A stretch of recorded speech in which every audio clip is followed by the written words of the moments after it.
Syarif, Katib Syuriah BUN Jawa Timur, ada Kiai Ashar selaku Ketua LBM PWNU Jawa Timur, Lembaga Bahsul Masail BUN Jawa Timur, nanti akan menjelaskan terkait dengan hasil musyawarah alim ulama wabil khusus yang dilakukan oleh Lembaga Bahsul Masail BUN Jawa Timur tentang kriptokurensi dan bursa kripto.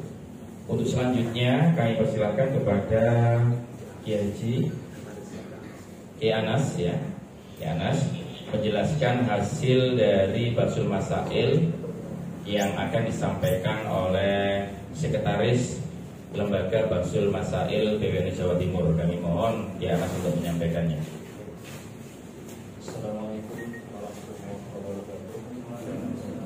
Alhamdulillahirrahmanirrahim. Wassalatu wassalamu ala rasulillah wa ala alihi wa sahbihi ajma'in.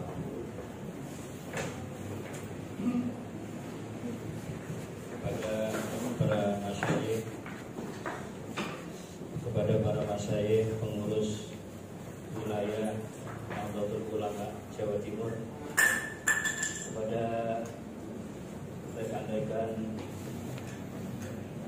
awak media yang kami hormati, alhamdulillah pada sore hari ini kita bisa bersilaturahim, bisa bertemu dalam press release tentang keputusan Bahsul Masail PWNU yang telah dilaksanakan pada tanggal 24 Oktober tahun 2021 di Aula Salsabila,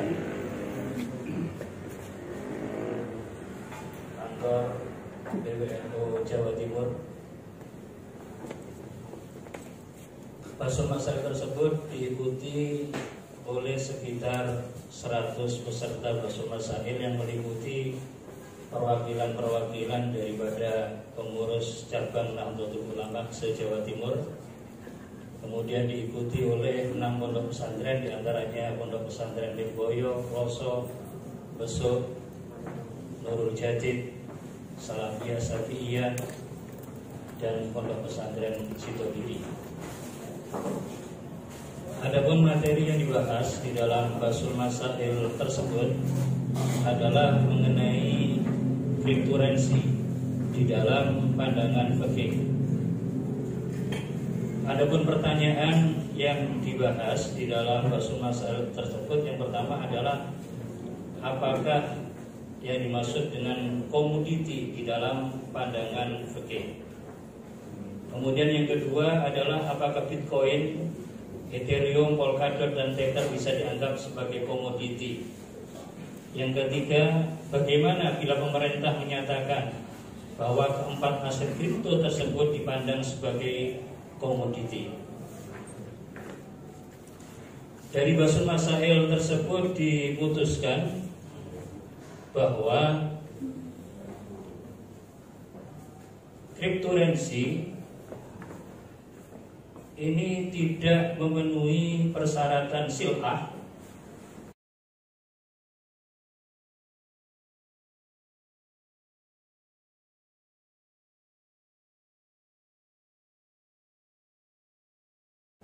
di mana sesuatu yang layak dijual ini harus memenuhi beberapa persyaratan, di mana di dalam kitab Khilyatul Ulama fi ma'rifati madhabul fuqaha dijelaskan bahwa syarat daripada mabeh atau syarat daripada sil'ah atau syarat daripada sesuatu bisa dijadikan komoditi itu ada 7.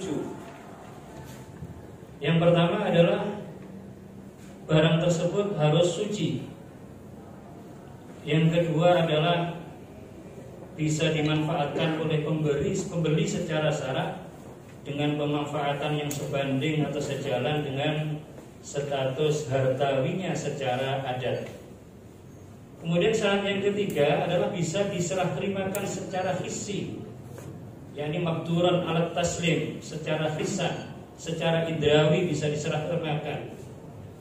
Kemudian yang keempat, pihak yang berakad menguasai pelaksanaan akad tersebut.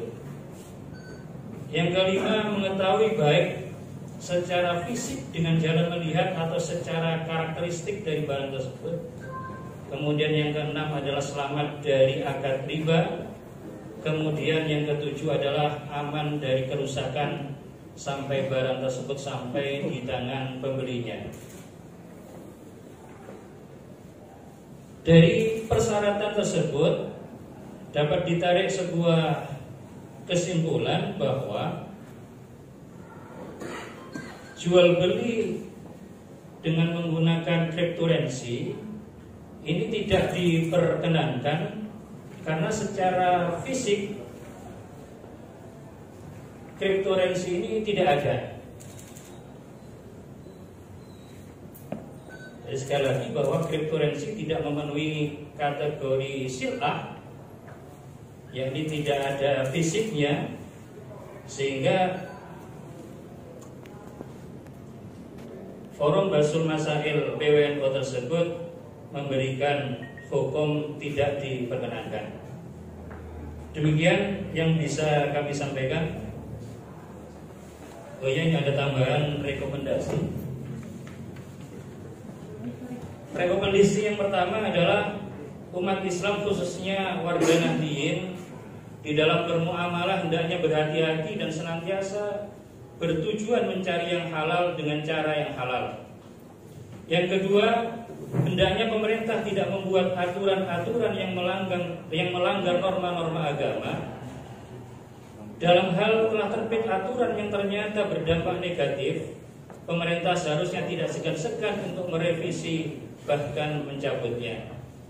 Yang ketiga, agar delegasi PWNU Jatim di Muktamar NU tahun ini di Lampung bersama seluruh PCNU se-Jawa Timur konsisten untuk mengusulkan hasil Basul Masail ini ke Muktamar ke-34 NU agar menjadi keputusan final organisasi. Surabaya, 26 Rabiul Awal 1443 Hijriah atau 2 November 2021.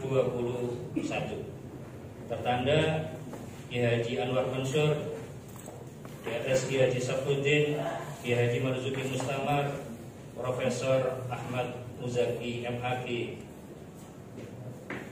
Demikian yang bisa kami sampaikan terkait dengan putusan cryptocurrency yang dibahas di dalam Basul Masail PWNU Jawa Timur.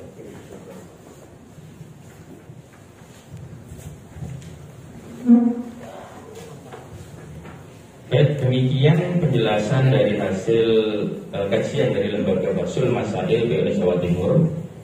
Untuk selanjutnya, agar sebelum nanti rekan-rekan wartawan bisa tanya jawab langsung kepada LDM Lembaga Basul Masail atau pada Katib Syuriah, kami menyampaikan dan memberikan kesempatan kepada Katib Syuriah Jawa Timur untuk memberikan pemaparan dan kesimpulan atau paling tidak penjelasan dari apa yang sudah dihasilkan oleh Lembaga Basul Masail PWNU Jawa Timur. Kepada Al-Mukarram Katib Syuriah PWNU Jawa Timur, Romo Kiai Haji Safuddin Syarif, kami haturkan.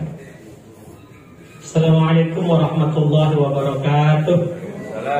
Para kiai, para alim ulama yang sangat saya hormati, rekan-rekan wartawan yang berbahagia. Yang pertama, saya ingin menyatakan bahwa hasil keputusan Basul Masail Jawa Timur ini adalah masih akan kita usulkan di Muktamar. Karena cryptocurrency ini adalah sudah menjadi masalah internasional yang menjadi sebuah bahan kajian ke depan. Maka akan dibahas secara nasional oleh NU di PBNU. Sebenarnya pada Munas kemarin itu akan dibahas, tetapi karena waktu kemudian tidak jadi dibahas dan akan dibahas di Muktamar. Makanya hasil keputusan ini akan kita perjuangkan. Dari sisi hukum, menurut kita adalah merupakan cryptocurrency ini sesuatu yang haram karena membahayakan ke depan. Di mana titik bahayanya? Bahwa materi yang diperjualbelikan itu nggak ada. Di materinya yang disebut dengan sil'ah itu tidak ada. Lain kalau kita beli saham. Kalau kita beli saham, maka saham itu ada dananya, kemudian ada materinya. Jadi PT apa, pabrik apa, nah itu bergerak sehingga ada materi. Atau kalau kita model uang digital lainnya seperti GoPay, OVO maupun lainnya, itu uang yang kita masukkan itu tidak bergerak uang. Artinya tidak ada fluktuatif secara signifikan di situ. Tetapi ketika cryptocurrency ini adalah sudah uangnya jelas tidak ada, hanya nomor-nomor saja, tetapi diperjualbelikan. Yang kedua, tidak ada materinya, baik musyahadah, baik secara kelihatan maupun fit demand, maupun pertanggung, ya, maupun pertanggung seperti tadi. Kemudian yang kedua, fluktuasinya sangat tinggi. Jadi bisa saja dari uang investasi 1 miliar tiba-tiba saja naik menjadi 1,5 miliar. Tapi pernah terjadi dari 1 miliar itu kemudian anjlok sampai 0, hilang uang. Nah ini artinya bahwa ada gambling yang sangat tinggi di sini. Jadi gorornya itu terlalu tinggi. Dari sil'ah yang bukan sil'ah ini kemudian menimbulkan goror. Dan Kanjeng Nabi sudah wanti-wanti untuk tidak melakukan muamalah seperti itu. Nahan Nabi an bai'il goror. Nabi melarang dari jual beli yang menimbulkan goror, penipuan-penipuan. Kemudian yang ketiga, ketika ini kemudian terjadi investor ingin menggugat, mengadukan, siapa yang mau dituntut? Ini tidak ada yang bertanggung jawab. Lain dengan saham tadi. Nah, oleh karena itulah maka kami berpendapat dari PWNU Jawa Timur bahwa cryptocurrency ini tidak boleh. Dan alhamdulillah sampai dengan detik ini pemerintah belum memperbolehkan. Dan yang paling parah menurut informasi ahli yang kami datangkan, kalau cryptocurrency ini menguasai di satu negara, maka dia akan mengalahkan sistem keuangan yang sah. Jadi rupiah misalnya akan gugur. Maka hari ini belum ada satu negara pun yang menyetujui tentang cryptocurrency ini. Nah oleh karena itu di Indonesia kita menghimbau kepada umat Islam khususnya Nahdien ini jangan sampai berinvestasi di dalam sistem yang disebut dengan cryptocurrency ini. Jadi kita hukumi haram dengan dasar-dasar tadi. Mungkin masyarakat masih banyak yang kepingin, tapi kita sudah memberikan guidance, maka menurut saya itulah kewajiban daripada kita. Dari itu saja dari saya, kurang lebihnya mohon maaf. Assalamualaikum warahmatullahi wabarakatuh. Assalamualaikum warahmatullahi wabarakatuh. Demikian penjelasan dari Khatib Suriah Jawa Jawa Timur. Apabila rekan-rekan wartawan ada yang mau ditanyakan atau tanya jawab, mungkin cukup dari situ aja ya. Monggo. Silakan. Assalamualaikum warahmatullahi wabarakatuh. Nama saya Sebentar. Perkenalkan, nama saya Norman dari Pesawat. Cryptocurrency itu memang menarik ya, banyak orang yang bertransaksi di situ. Seberapa penting sih himbauan ini dikeluarkan sekarang? Dan apa ini juga menyinggung aplikasi-aplikasi di Android dan smartphone lainnya yang marak di-download orang untuk trading? Apakah ini untuk menanggapi hal seperti itu karena banyak kerugian atau banyak bisa jawab? Baik, silakan Ki Azhar. Assalamualaikum warahmatullahi wabarakatuh. Salam. Ya, saya muliakan Ki Sayyidina Khatib Suriah dan Ustaz Ubaidillah Hasan Ubaidillah, juga rekan rekan wartawan. Sedikit sebelum saya menjawab dari pertanyaan yang pertama tadi itu, bahwa kripto sebagai mata uang adalah menabrak Undang-Undang Nomor 7 Tahun 2011. Sehingga kalau ini kita legalkan sebagai uang, tentu akan merusak bahkan mengancam terhadap kedaulatan keuangan suatu negara, Indonesia khususnya. Dan dalam sejarah memang kripto diciptakan untuk menjadi mata uang, bahkan mungkin global. Karena itu kalau ini diterima sebagai mata uang, akan mengancam semua negara yang punya mata uang sudah resmi. Maka ini tentu tidak boleh seperti itu. Yang kedua, di Indonesia kripto kemudian ditarik menjadi komoditi. Dalam bahasa Arab namanya sil'ah, dengan jamaknya sil'ah. Sil'ah sebagai komoditi pada dalam fikih adalah harus wujud dulu, harus nyata. Setelah nyata kemudian masih ada hal yang menempel, yang 7 tadi itu harus suci, manfaat, macam. Kalau nggak wujud, bagaimana bisa suci? Bagaimana bisa manfaat? Tidak mungkin, mustahil. Oleh karena itu, soal nomor 1 sil'ah sudah mengkomplit semua soal 2 dan 3, sehingga memperdagangkan sebagai aset, alat tukar, bahkan hal yang itu dilarang oleh agama. Seterusnya terkait dengan pertanyaan tadi itu, bahwa NU punya tugas yaitu islahin nas, membimbing, menjaga umat dari hal yang negatif, termasuk yang haram-haram tadi.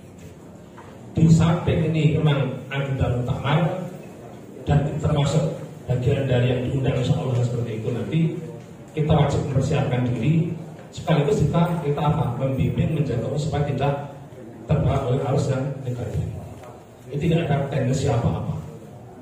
Terima kasih. Monggo, sudah terjawab tadi pertanyaannya nih. Monggo silakan. Waalaikumsalam warahmatullahi wabarakatuh. Saya mau bertanyakan dari sisi masyarakatnya.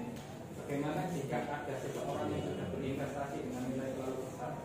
Nah, ini kalau dia dilepas saat ini mungkin mengalami kerugian. Bagaimana sisi masyarakatnya kalau mereka yang sudah pelanjur? Maka ini sekarang atau dengan melanjut kerugian atau bagaimana? Monggo, Kiai. Terima kasih. Dalam prinsip Islam, Nabi memberikan guidance kepada kita, bahkan melalui firman Allah, "Afallahu am-asal." Jadi hendaknya dia melakukan, kalau ini sudah ngerti haram dan dia yakin itu benar bahwa ini haram, secepatnya dicabut, ya. Kemudian investasi ke lain, insya Allah akan diganti. Yang kemarin akan diampuni oleh Allah Subhanahu. Seperti itu. Kamu jelas pertanyaannya?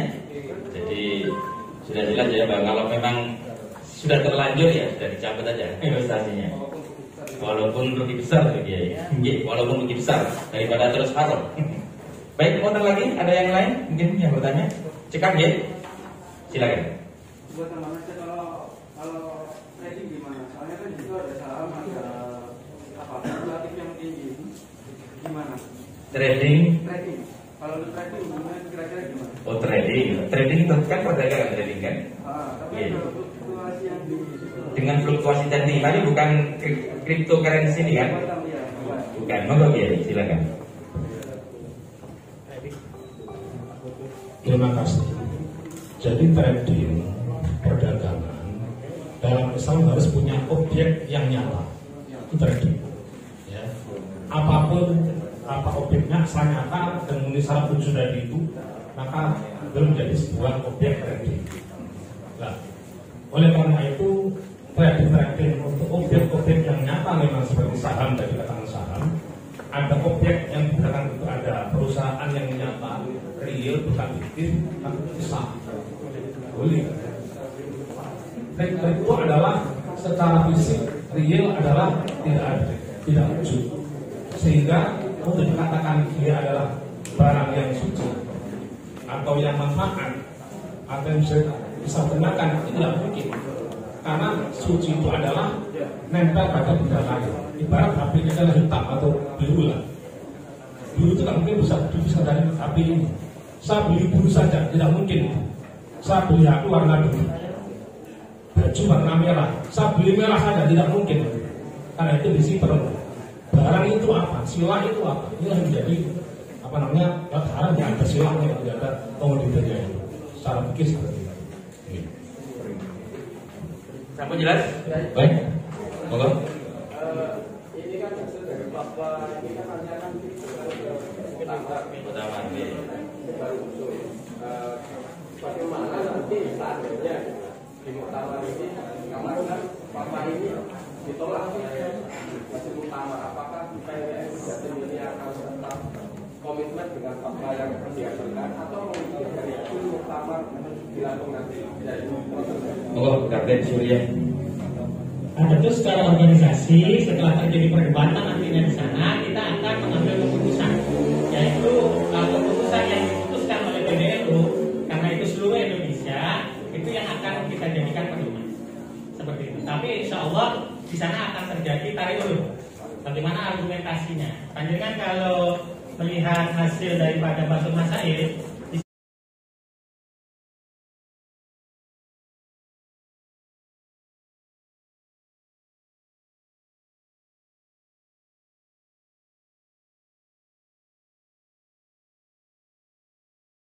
ini istilahnya adalah usulan daripada PWNU Jawa Timur bersama cabang-cabangnya yang tadi dalam rekomendasi kita minta untuk bersama-sama seperti itu.